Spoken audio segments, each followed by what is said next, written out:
Preamble प्रस्तावना। इसको समझने के लिए मुझे कॉन्स्टिट्यूशन समझना होगा। कॉन्स्टिट्यूशन की डेफिनेशन हमने सीखी थी ना पहले क्लास में, क्या था?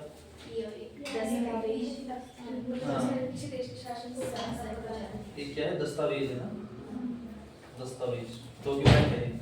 किताब है मतलब डॉक्यूमेंट। एक ऐसा दस्तावेज है जो किसी भी शासन को वैधता प्रदान करता है जब तक कि वह शासन इसके अनुसार चले। ये देखिए इसकी डेफिनेशन। अब जो कॉन्स्टिट्यूशन है किताब है ना, सिंपल बुक। अगर कोई बुक है तो बुक का जो पहला पन्ना होता है उसको हम क्या बोलते हैं? प्रस्तावना। First page of a book. तो यहाँ से प्रस्तावना मुझे समझ में आती है क्या है? इस संविधान नाम की जो किताब है इसका जो फर्स्ट पेज है वो क्या है? प्रस्तावना है। और किसी भी प्रस्तावना के किसी भी बुक के फर्स्ट पेज को क्यों बनाया जाता है? लेखक के द्वारा। क्यों? What is the purpose? ये बुक क्यों लिखी गई है ये बता सकते हैं। अब इसको हम देखते हैं, इसमें क्या होता है, इसके उद्देश्य होते हैं ना, मतलब क्या उद्देश्य था, किस उद्देश्य से इसको बनाया गया। इसमें क्या इसका दर्शन रहा होगा और क्या इसके आदर्श रहे होंगे, इन्हीं पे बात होती है ना। कोई पर्सन जैसे वैसा, अगर आप कोई बुक लिखोगे तो बुक लिखने के बाद आप एक प्रीफेस बनाओगे उसका फर्स्ट पेज। उस फर्स्ट पेज में आप इसका ऑब्जेक्टिव सेट करोगे कि इस बुक को मैंने क्यों बनाया था। तो उसको मैंने ये लिखा ना क्यों, इस बुक को पढ़ के क्या फायदा मिलेगा और ये क्यों लिखी है, ये बात होगी। उद्देश्य क्या है इसका, इसमें किस चीज के बारे में हम बात करेंगे, ये फिलॉसफी होगी। और कौन कौन से मूल्यों की स्थापना की जा रही है उसका आदर्श होगी। इन्हीं पे तो डील होता है इसमें। तो प्रस्तावना क्या है? हमारे संविधान नाम की एक जो बुक है, एक जो दस्तावेज है, उसकी क्या है? फर्स्ट पेज है, सिंपल सी। अब इसमें एक शब्द आ गया क्या? उद्देश्य। हमारी प्रस्तावना का दूसरा नाम क्या है? उद्देशिका, है ना। अब यहाँ पर उद्देशिका बोलते हुए हम इसके ऐतिहासिक पृष्ठभूमि को सीख लेंगे। अब उद्देशिका का ऐतिहासिक पृष्ठभूमि, ऐतिहासिक पृष्ठभूमि को समझ लेंगे यहाँ से।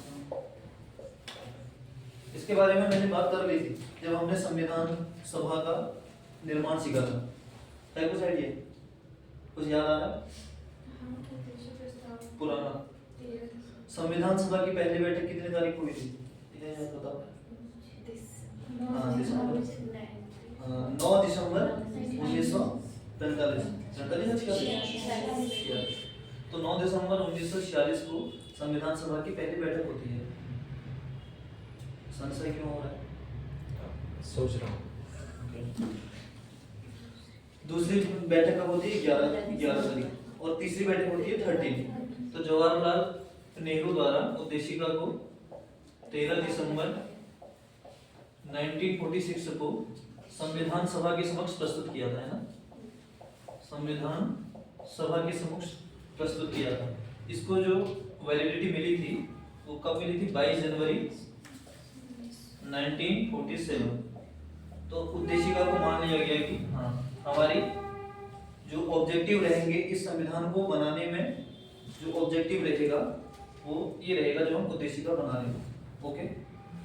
अब उद्देशिका का जो कॉन्सेप्ट हमने लिया है, यहीं पे एक आध फैक्ट हम क्लियर कर लेते हैं। इसकी जो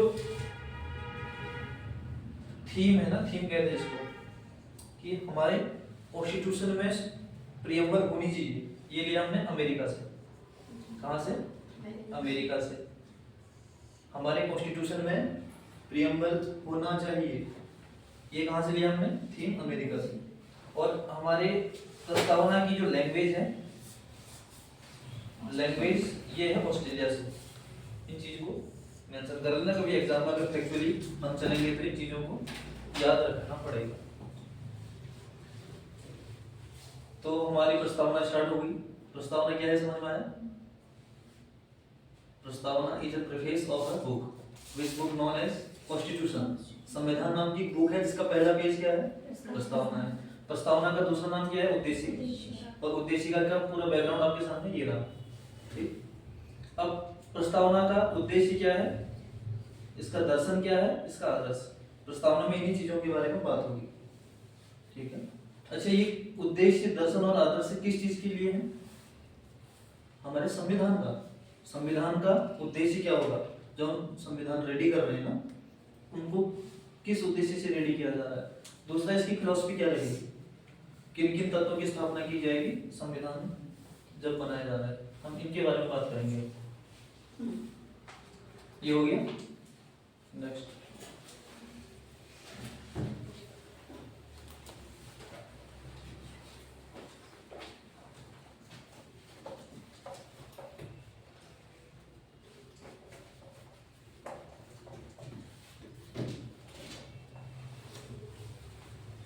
संविधान क्या था?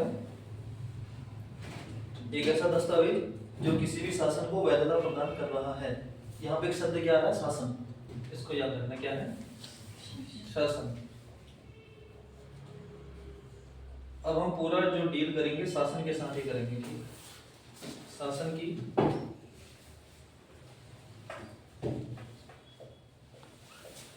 शक्ति का स्रोत, शासन की शक्ति का स्वरूप और शासन की शक्ति का उद्देश्य। ओके, अब ये तीन मैंने डायरेक्शन क्यों दिए हैं, मैं इसको थोड़ा आपको समझाना चाहूंगा। एक चीज यहाँ पर मेंशन करना, अकॉर्डिंग टू के.एम. मुंशी। ठीक, के.एम. मुंशी जी का एक स्टेटमेंट है, एक स्टार बना के तो साइड में मेंशन करते रहना, एग्जाम में काम आएगा, लेकिन यहाँ इस चीज को संदर्भित करने के लिए अनिवार्य है। के.एम. मुंशी ने प्रस्तावना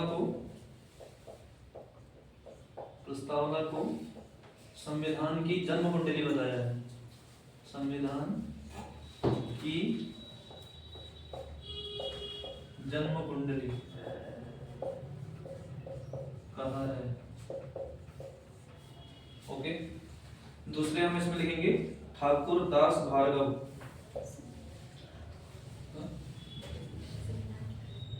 प्रस्तावना को संविधान की जन्म कुंडली कहा है। ठाकुर दास भार्गव, ठाकुर दास भार्गव। ठाकुर दास भार्गव जी का मानना है प्रस्तावना संविधान की आत्मा है। प्रस्तावना संविधान की आत्मा है। एक व्यक्ति का नाम और लिख लो अगर कभी आ गया तो, कभी मेंस में लिखेंगे तो ये चीजें सारी काम आती हैं। नानी पालकीवाला, नानी पालकीवाला, इन्होंने कहा है कि जो प्रस्तावना है, प्रस्तावना संविधान का परिचय पत्र है, परिचय पत्र है। Okay, according to K M. Munshi, preamble is a horoscope of a constitution. Second one, Thakurdas Bhargav, preamble is the soul of our constitution. नानी पालकीवाला के according preamble is the identity of our constitution. ये तीन स्टेटमेंट पे हम बात करेंगे, थोड़ा इन स्रोतों को समझने का प्रयास करेंगे कि शासन को कैसे वैधता मिल रही है हमारे संविधान के अनुसार।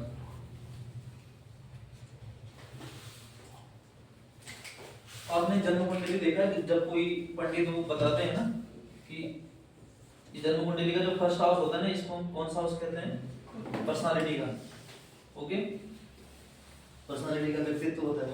व्यक्तित्व में दो चीजें होती है ना, एक आंतरिक और एक एक्सटर्नल। ठीक, अब जो इंटरनल पर्सनालिटी है और एक्सटर्नल में क्या चीजें आती हैं कि व्यक्ति का शारीरिक संगठन कैसा है, और आंतरिक में आएगा उसका इंट्रोवर्ट है, एक्सट्रोवर्ट है, ये सारी चीजें। अब यहाँ पे व्यक्ति कौन है? यहाँ पे व्यक्ति कौन है? शासन। ओके, अब उसको शासन मान के चलो, ये पूरा इसको हम समझेंगे। तो लिखा है ना, प्रस्तावना को संविधान की जन्म कुंडली कहा है। ओके, अब जो पूरा का पूरा सिस्टम देखो, शासन को कौन चला रहा है? संविधान चला रहा है ना। तो संविधान अब ये जो प्रियम्बर है वो क्या है? संविधान की जन्म कुंडली। और जन्म कुंडली का मतलब क्या है? मेन किस चीज को हम ट्रेस करते हैं? उसका पर्सनालिटी। अब इंटरनल एक्सटर्नल, अगर इंटरनल हम ट्रेस करेंगे तो उद्देश्यों को समझेंगे। किसको समझेंगे? अगर एक्सटर्नल समझना है तो उसके स्वरूप को पकड़ेंगे।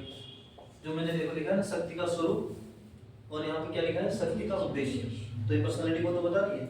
तो ये अकॉर्डिंग टू के.एम. मुंशी का जो स्टेटमेंट है ये यहाँ से सिद्ध होगा। ठाकुरदास भार्गव क्या कहते हैं? संविधान की आत्मा है वही। अब ये इसको संविधान मान लो, एक व्यक्ति है, इसकी आत्मा हो गई हमारी कौन? प्रियम्बर। अब ये चीजें हैं कैसे, इसको मैं प्रूव करूंगा एक एक करके। ये स्टेटमेंट समझ में आ गए? अब इनको प्रूव करेंगे एक एक करके।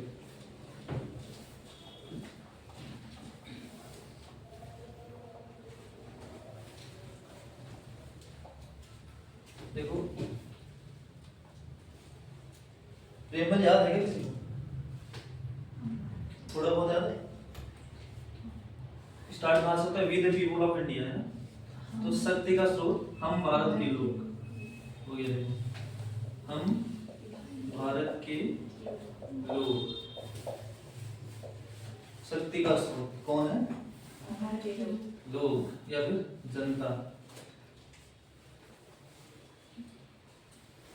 हम भारत के लोग, मतलब शक्ति का स्रोत कौन है?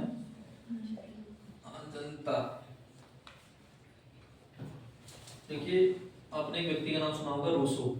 ओके, रूसो एक बहुत बड़ा चिंतक था, उदारवादी चिंतक। हमने पढ़ा था ना उदारवाद क्या था? पॉलिटिक्स में चलने वाले काम था। तो रूसो की एक बुक है सोशल कॉन्ट्रैक्ट, शायद आपने पढ़ा होगा। 9th में एनसीईआरटी में रहता है एक सारी चीजें, सोशल कॉन्ट्रैक्ट। तो रूसो की बुक है सोशल कॉन्ट्रैक्ट। इस बुक में इसने एक चीज समझाई है, वॉक्स पॉपुली वॉक्स गॉन।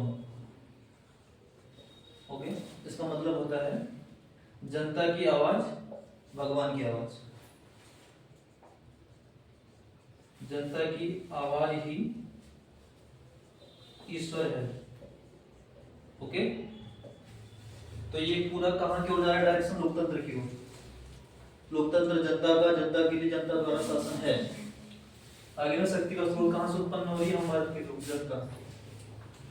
या फिर इसी को हम टेक्निकली एक शब्द यूज करते हैं, जन प्रभुता, या फिर लोक प्रभुता भी कह सकते हो। ओके, ये रूसो का सोशल कॉन्ट्रैक्ट नाम की एक बुक है। इस बुक में क्या कॉन्सेप्ट दिया था उसने? वॉक्स पॉपुली वॉक्स गॉन। पूरे विश्व में लोकतंत्र का आधार मानी जाती है ये बुक। इसके अनुसार जनता की आवाज ही क्या मानी जाती है? ईश्वर। वही लोकतंत्र की परिभाषा जो मैंने आपको समझाई। लोकतंत्र जनता का, जनता के लिए, जनता द्वारा शासन है।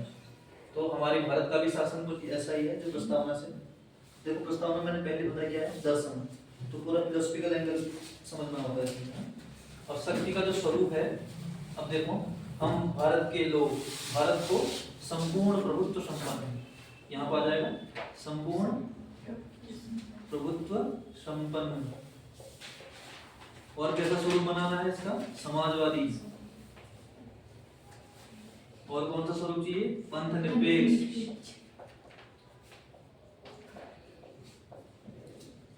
फिर कौन सा चाहिए? लोकतांत्रिक। और कौन सा स्वरूप चाहिए हमारे इंडिया को? गणतांत्रिक या गणराज्य। ओके, अब उद्देश्य, शक्ति का उद्देश्य क्या है? सबसे पहला क्या है? न्याय। और न्याय कौन कौन से? सामाजिक, आर्थिक, राजनीतिक। सामाजिक, आर्थिक और राजनीतिक न्याय, पहला बिंदु न्याय। दूसरा स्वतंत्रता। स्वतंत्रता में कौन सी स्वतंत्रता? 5 प्रकार की स्वतंत्रता: विचार, अभिव्यक्ति,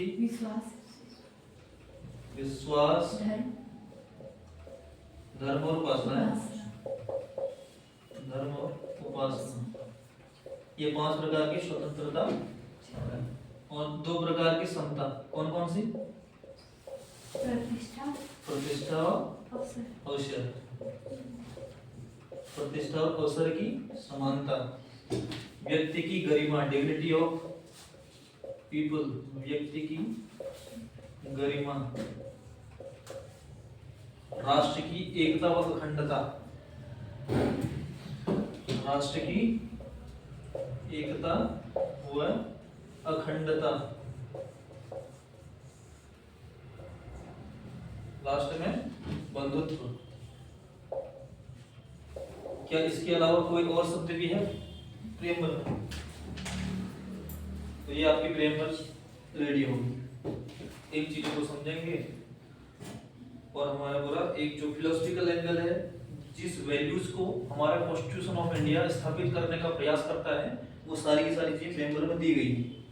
अगर कोई आपको सिंपल अगर कोई ये पूछे कि what is the constitution of India, तो आप इन शब्दों पर बात करो सीधे, इन्हीं की तो स्थापना हो रही है।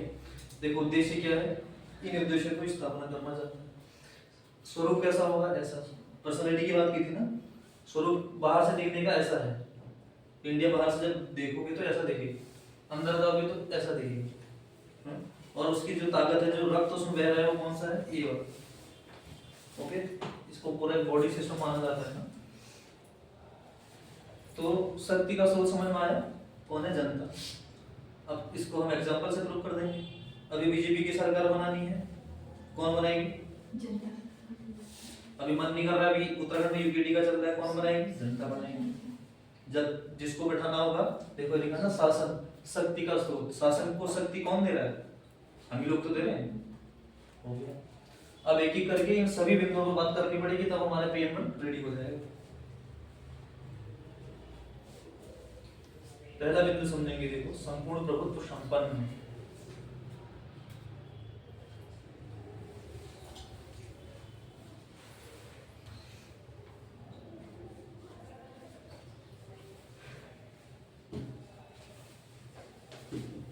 उतार ले आपने पक्का?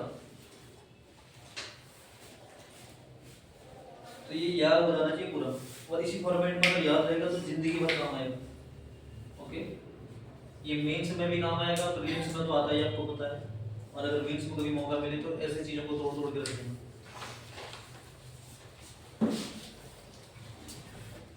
तो शक्ति का स्वरूप सबसे पहला है संपूर्ण प्रभुत्व संपन्न। अच्छा, संप्रभुता का क्या मतलब बताया था?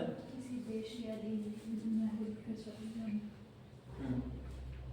अगर मैं बोलूं कि आई एम सोवरेन, का क्या मतलब है? मैं अपने निर्णय लेने के लिए एक्सट्रीम लेवल पर स्वतंत्र रहूंगा, मेरे को कोई रोक टोक नहीं है। ये तो हुआ। तो भारत को बाहर से कैसा दिखना है? संपूर्ण प्रभुत्व संपन्न, कोई भी रोक टोक ना हो, ऐसा बनाना।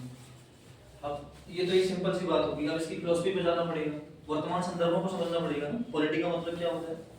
संविधान में लिखी गई चीजों को करंट के साथ जोड़कर पढ़ना। अब इसको मैं एग्जांपल आजकल का ही बताता हूँ।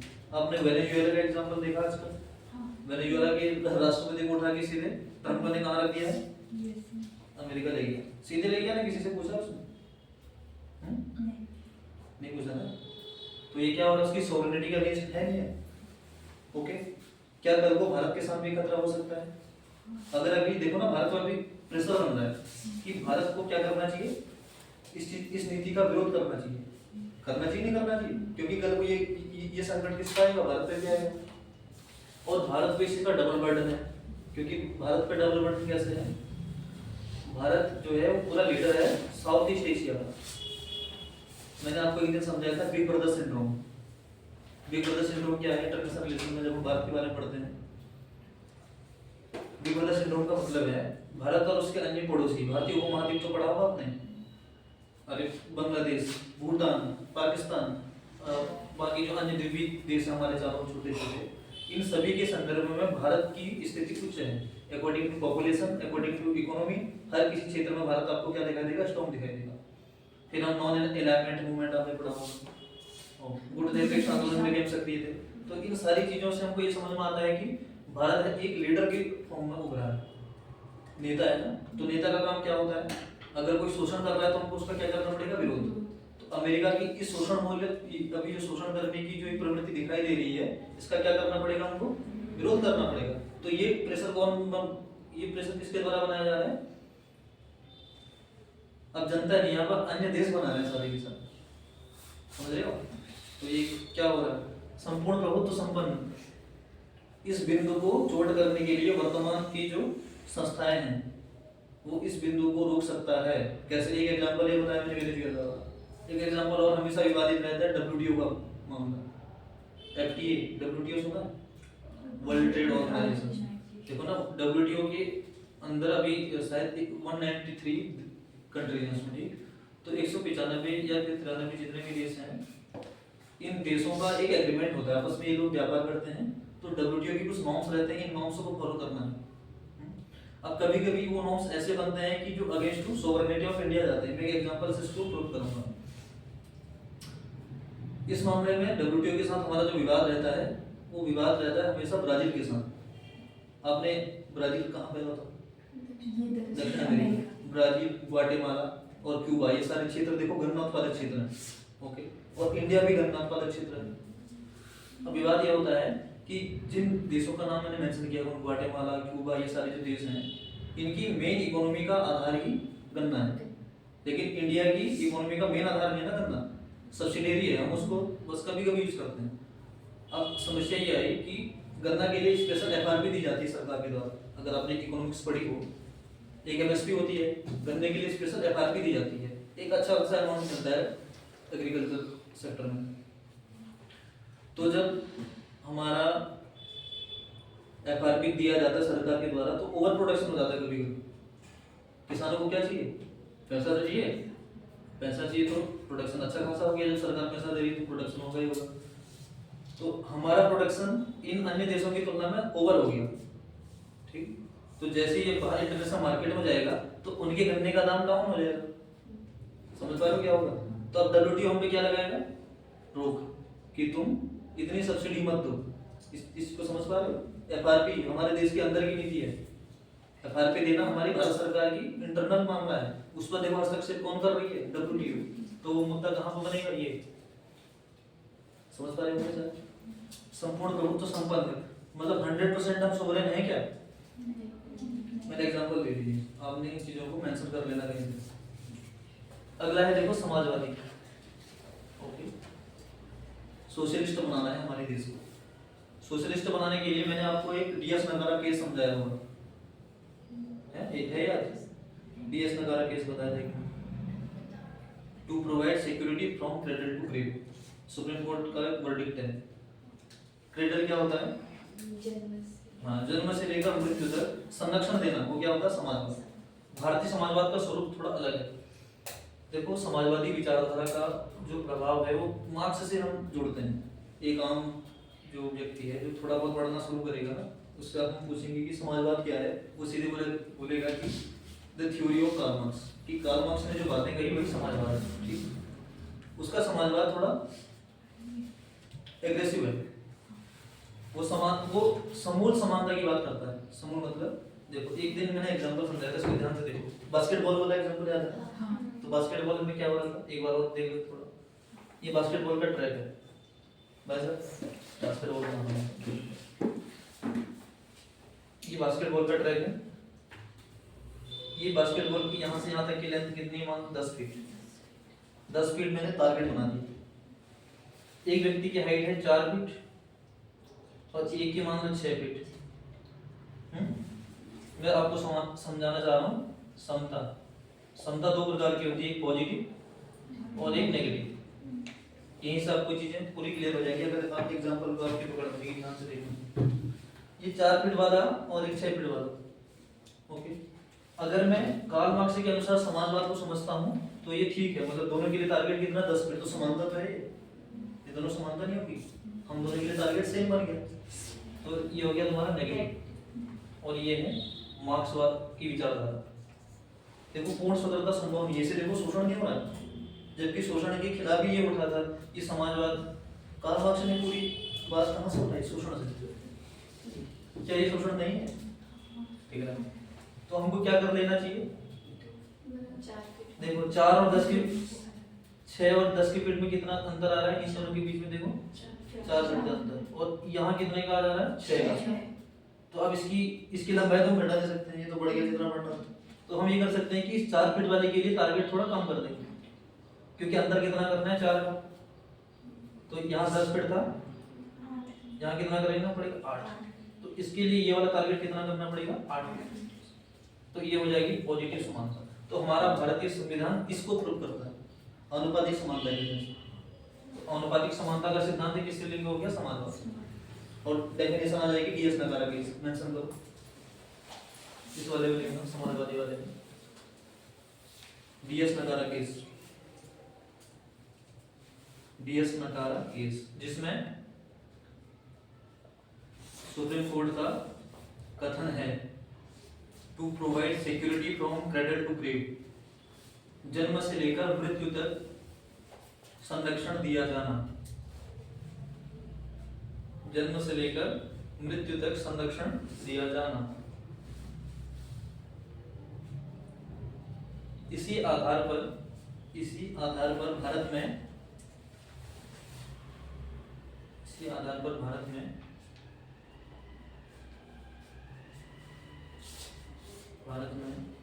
लोक कल्याणकारी राज्य की स्थापना को वैधता मिलती है। लोक कल्याणकारी, भारत को लोक कल्याणकारी राज्य के रूप में मान्यता या वैधता मिलती है।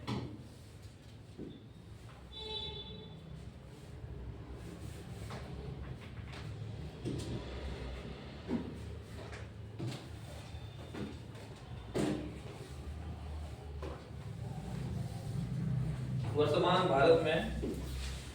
भारत में आरक्षण नीति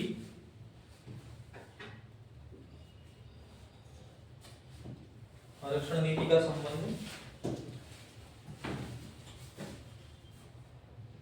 समाजवादी विचारधारा से समझी जा सकती है।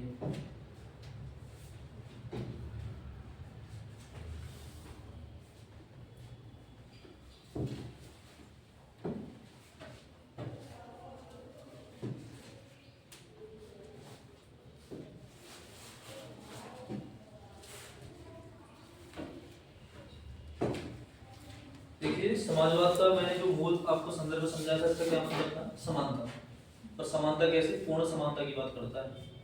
अब आर्थिक क्षेत्र में अगर हम समानता देखते हैं तो क्या हुआ इसका मतलब? आर्थिक न्याय कहते हैं जिसको,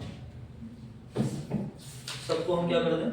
संसाधनों का इक्वल बंटवारा कर दें। अमीर अगर पैसा ज्यादा है तो जितना गरीब पे कम है उसको बांट दें, ये समानता हो जाएगी। एक समाजवाद की विचारधारा थी कि संसाधनों का पूर्ण वितरण हो जाए, सबको बराबर इक्वलिटी डिस्ट्रीब्यूट हो जाए।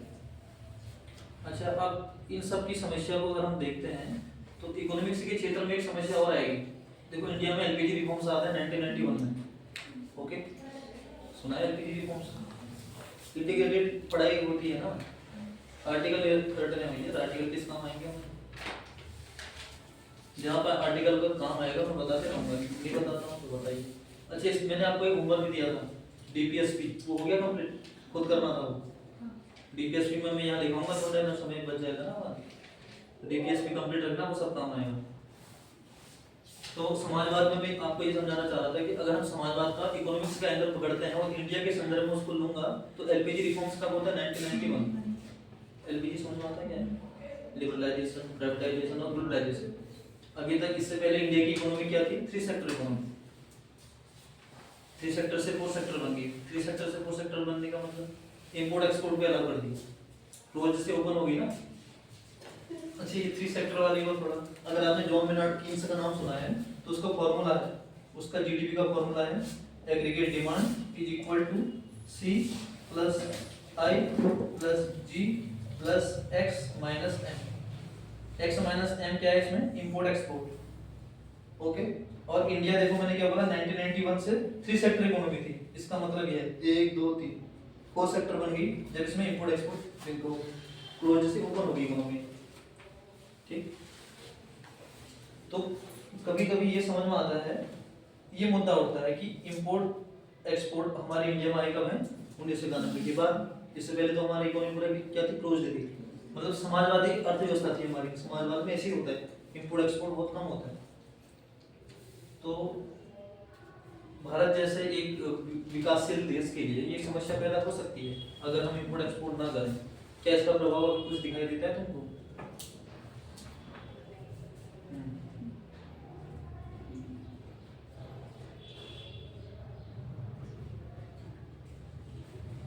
एग्जाम्पल फिर वर्तमान का उठाऊंगा। देखो अभी ट्रम्प ने, अगर आपको ध्यान है, क्या किया था? टैरिफ वॉर, और इंडिया पर बर्डन बनता जा रहा था। इंडिया ने 2020 में एक टैक्स इंपोज किया था जिसका नाम था DST, digital service tax. Digital service tax लगाया जाता था जो फॉरेन रेजिडेंस कंपनियां होती हैं, इनकी मतलब इनका मेन ऑफिस कहाँ है? अब्रॉड, कहीं भी हो सकता है, अमेरिका वगैरह।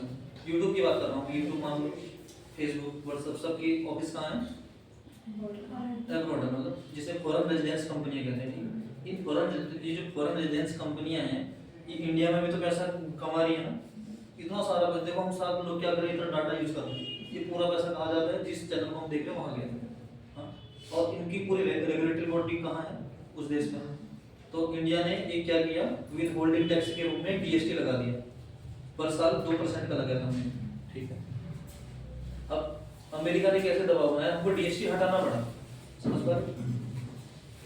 डीएसटी, डिजिटल सर्विस टैक्स लगाया कब था? 2020 में। अब 2025 में ट्रम्प की नीतियों की वजह से हमने वो टैक्स को हटाना पड़ा। क्यों हटाना पड़ा समझ लो, अगर नहीं हटाते तो एप्पल की कंपनियां यहाँ से पीछे हो रही थी। बहुत गहरी चीजें, लेकिन समझ जाओगे तो बहुत काम की चीजें। अगर हम टैरिफ कम नहीं करते, सॉरी, अगर हम डीएसटी को नहीं हटाते ना, तो यहाँ आईफोन की जितनी कंपनियां हैं असेंबलिंग में जो लगी हुई हैं, और आपको पता है इंडिया सबसे बड़ा, इंडिया का जीडीपी का आधार क्या है? कंजम्पशन, उपभोग। इंडिया में की मेन कमाई कहाँ से होती है? उपभोग से। ये इकोनॉमिक्स की ओर हम जा रहे हैं, बट इसको यहीं पर रोकता हूँ। तो अगर आपको एप्पल वाला एग्जांपल ध्यान में आएगा तो ये एक समस्या बन सकती है किसमें? समाजवाद वाले में। अगला देखो पंथ निरपेक्ष, सेकुलरिज्म। सेकुलरिज्म का मतलब होता है, एक शब्द है ना ग्रीक वर्ड सेकुलम, इसको बोलते हैं सेकुलम। सेकुलम का मतलब होता है दिस वर्ड। फिलोसफी में दो चीजें चलती हैं, this word and that word. ये लोग परलोक, तो इसका मतलब है ये लोग भौतिकतावादी जीवन। मतलब हमने पढ़ा था ना हिस्ट्री में, 4 भाग वाली जिंदगी, भौतिकतावाद। तो पंथ निरपेक्ष का मतलब है सेकुलर, सेकुलम, सेकुलम का मतलब क्या है? ये लोग, दिस वर्ड। हमको पारलौकिक बातें नहीं सोचनी है, इस लोग की बातें सोचनी है। और वो मैं तब सोच पाऊंगा जब मैं किसी भी पंथ से निरपेक्ष होकर देखूं। आप हिंदू, आप मुस्लिम, आप क्रिश्चियन, आप और पारसी, अगर हम इन सब में ही उलझे रहेंगे तो ऐसा माना जाता है कि ये रूढ़िवादी है। ओके, क्योंकि ये पूरा सिद्धांत क्या है? मॉडर्निटी। लोकतंत्र का संबंध किससे है? मॉडर्निटी से है ना। आधुनिकता के बारे में पूरा आपको हिस्ट्री में समझाते आ रहा हूं, कहां से आ रही है, पुनर्जागरण हो रहा है पीछे, वो सारी विचारधारा उदारवाद, ये सब वही तो चल रहा है। लोकतंत्र की विचारधारा कहां से आई? उदारवाद से। उदारवाद का ही तो ये बाय प्रोडक्ट होता है। तो पंथ निरपेक्ष समझना है, नहीं देना है। अब इंडिया के केस में समझते हैं तो इसमें क्या लिखा रहता है कि भारत का कोई अपना धार्मिक पहचान नहीं होगी। हम भारत को ये नहीं कहेंगे कि भारत हिंदू प्रधान देश है या मुस्लिम प्रधान देश है, लेकिन भारत हर एक धर्म को संरक्षण देगा भी है। आर्टिकल 25 से लेकर 28 तक मैंने आपको समझाया सारे जगह। तो पंथ निरपेक्ष समझ में आया? ये देखो इसकी पर्सनालिटी कौन सी वाली है? एक्सटर्नल, बाहर से इंडिया ऐसा दिखाई देगा, टारगेट नहीं होता है। जब हम इंडिया को बाहर से देखेंगे ना, उसके जब कपड़े कैसे हैं, दिखता कैसा है, तो ऐसा देखेंगे। कैसा देखेगा? देखो संपूर्ण प्रभुत्व संपन्न, किसी से कोई डर नहीं है, फिर भी होके चलने वाला। ओके, लेकिन जो समस्या थी आपको मैंने बता दिया, उन पॉइंट को याद रखना। दूसरा क्या है? समाजवादी, लोक कल्याणकारी राज्य के उदाहरण। तीसरा मैंने बताया आपको पंथ निरपेक्ष। कोई मतलब बाहर से देखने में ऐसा लगेगा कि किसी भी धर्म को महत्व नहीं मिल रहा है, ओके, लेकिन सब धर्मों को संरक्षण भी दे रहा है। तो दैट इज पंथ निरपेक्ष। अब है लोकतंत्र, फिर हम समझेंगे गणतंत्र। लोकतंत्र वही डेमो, ये थोड़ा ग्रीक वर्ड है, थोड़ा डेमोस और क्रेसिया। क्रेसिया, डेमोस का मतलब है जनता, ये शासन, और एक नॉर्मल डेफिनेशन हम सबको याद रहती है, लोकतंत्र जनता का, जनता के लिए, जनता द्वारा शासन है। अब लोकतंत्र जनता का, जनता के लिए, जनता द्वारा शासन है, इसको रूसो ने ऐसे समझा रखा है, वोक्स पॉपुली वोक्स होम, ये हम पहले प्रूव कर चुके हैं। अब एक चीज ये समझाना चाहता हूँ कि पूरे वर्ल्ड में अभी लोकतंत्र की व्यवस्था दो स्वरूप में चलती है, एक डायरेक्ट है, एक इनडायरेक्ट। डायरेक्ट अभी केवल एक ही जगह पर, स्विट्जरलैंड में आपस में, क्योंकि छोटा सा देश है ना, छोटा सा देश है, तो मान लो हम इतने जने, हम सभी क्या है, राजा हैं, हम सभी मंत्री हैं, हम सभी नौकर हैं, ठीक, ऐसा केवल अभी स्विट्जरलैंड में, और कहीं भी नहीं मिलेगा। ये सबको मेंशन करते रहोगे, कहाँ पे लिख रहे हो, देखो फिर इसको क्या बताया मैंने, हाँ, ऐसे बनाओ ना सेम। लोकतंत्र, जहाँ लोकतंत्र लिखा है, लोकतंत्र में ऐसे लिखो, ये दो प्रकार का है, प्रत्यक्ष, दूसरा अप्रत्यक्ष, इनडायरेक्ट। प्रत्यक्ष लोकतंत्र वर्तमान में कहाँ पाया जाएगा, स्विट्जरलैंड। और प्रत्यक्ष है क्या, इस चीज को समझ में आ गया ना, सारे मंत्री, सारे राजा सब आपस में हम ही लोग रहेंगे। लेकिन अप्रत्यक्ष वाले में क्या होगा, हम एक रिप्रेजेंटेटिव को चुन के पार्लियामेंट में भेजते हैं या फिर विधानसभा में भेजते हैं, दैट इज इनडायरेक्ट। और अप्रत्यक्ष लोकतंत्र दो प्रकार का हमको दिखाई देता है, एक होता है पार्लियामेंट्री सिस्टम, क्या कहते हैं इसको, संसदीय व्यवस्था, और दूसरी कौन सी होती है, अध्यक्षात्मक व्यवस्था, अध्यक्षात्मक व्यवस्था। आई थिंक इसके बारे में हमने बात की थी पहले, पार्लियामेंट्री सिस्टम क्या होता है और प्रेसिडेंशियल सिस्टम क्या होता है, इसके बारे में हम बात कर चुके हैं। पार्लियामेंट्री सिस्टम की मेन खासियत क्या होती है बताओ तो? कार्यपालिका का निर्माण विधायिका से ही होता है, ठीक है, और शक्ति का पृथक्करण का केंद्र कहाँ होता है, न्यायपालिका से, न्यायपालिका पृथक होती है।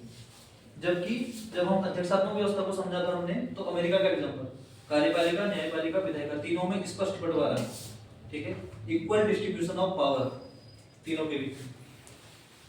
किसमें, विधायिका, कार्यपालिका, न्यायपालिका, इन तीनों में स्पष्ट अगर बंटवारा है तो क्या हो जाएगा, अध्यक्षात्मक व्यवस्था।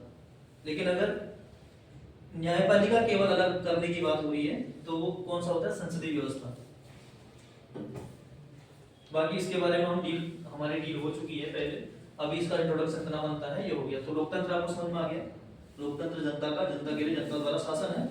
बाकी हमने ये सारी चीजें आपके सामने रखी। अगला है देखो, गणतांत्रिक।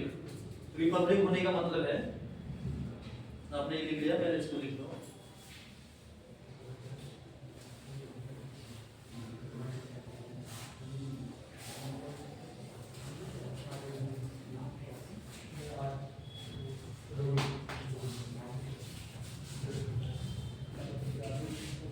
India Republic. आपने वो लिखा, पासपोर्ट बनाया किसने, हमने से पासपोर्ट, वीजा, वीजा तुम कहाँ से बनाओगे, वीजा तो दूसरे देश के देंगे। जब पासपोर्ट बनाते उसके बाहर से गणराज्य लिखा रहता है, भारतीय गणराज्य, उसका मतलब ये होता है, इसको जरा समझेंगे कि गणराज्य क्यों लिखा रहता है उसमें। ये आपको पता होगा, इसका सिंपल सा मीनिंग ये है कि जो हेड ऑफ द स्टेट होगा वो इलेक्टेड हो जाए, चाहे वो डायरेक्ट इलेक्शन से जाए, चाहे डायरेक्ट इलेक्शन से जाए, ये इसका सिंपल मीनिंग है। देखो, गणतांत्रिक होने का मतलब है राष्ट्राध्यक्ष का प्रत्यक्ष या अप्रत्यक्ष चुनाव के माध्यम से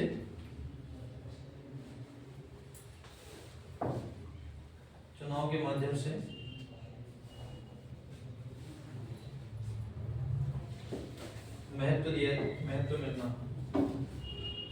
मतलब राष्ट्राध्यक्ष को हम राष्ट्राध्यक्ष क्यों बना रहे हैं, क्योंकि वो इलेक्शन से जाता है, अपने मन से नहीं जाता है।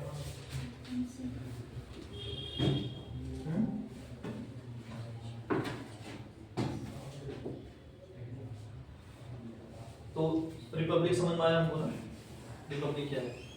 अब इसमें एक पेज ये है, जैसे ब्रिटेन है ना,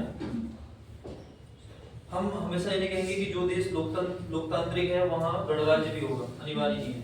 जैसे मैं ब्रिटेन का एग्जांपल आपको बताऊंगा, ब्रिटेन लोकतंत्र तो है, क्योंकि लोकतंत्र का ये है ना क्या, संसदीय व्यवस्था, इस लक्षण से वो लोकतंत्र है, लेकिन गणराज्य नहीं है। गणराज्य क्यों नहीं है, क्योंकि वहाँ ना अभी भी रात है। हाँ वही है ना, हमारे यहाँ जो राष्ट्रपति की भूमिका है, वहाँ वो भूमिका में कौन है, क्राउन। कभी फीमेल बैठती है, कभी मेल बैठ जाएगा, कभी राजा, कभी। तो ये जरूरी है कि जहाँ पे लोकतंत्र हो वहाँ पे गणतंत्र भी हो, ठीक। तो लोकतंत्र होना और गणतंत्र होना दोनों अलग अलग चीज है, आपके सामने हमने रखी चीज। अब एक चीज है, मैंने आपको बोला था गणराज्य क्यों लिखा है। गणराज्य लिखने का मतलब इस चीज को प्रूव करिए कि भारत क्या है, संपूर्ण प्रभुत्व संपन्न है। क्योंकि इलेक्टेड होके जा रहा है।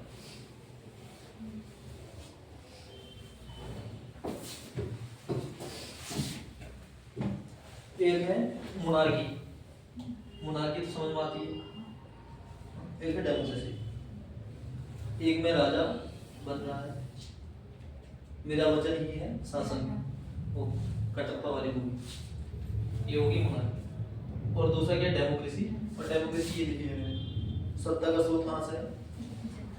अब मैंने हिंट दिया ना तो कि क्या पासपोर्ट में क्या लिखा रहता है, भारतीय गणराज्य। और वो जो गणराज्य शब्द है वो मैंने बोला कहाँ की ओर इंगित कर रहा है, संपूर्ण प्रभुत्व संपन्न होना। तो संपूर्ण प्रभुत्व संपन्न किसी भी देश में कौन हो सकता है। अब एग्जांपल ध्यान से किसी यही का, नॉर्थ कोरिया देखा, किम जोंग, और एक हमारे इंडिया का मोदी ले लो, ज्यादा प्रभुत्व संपन्न कौन दिखाई दे रहा है। Kim Jong.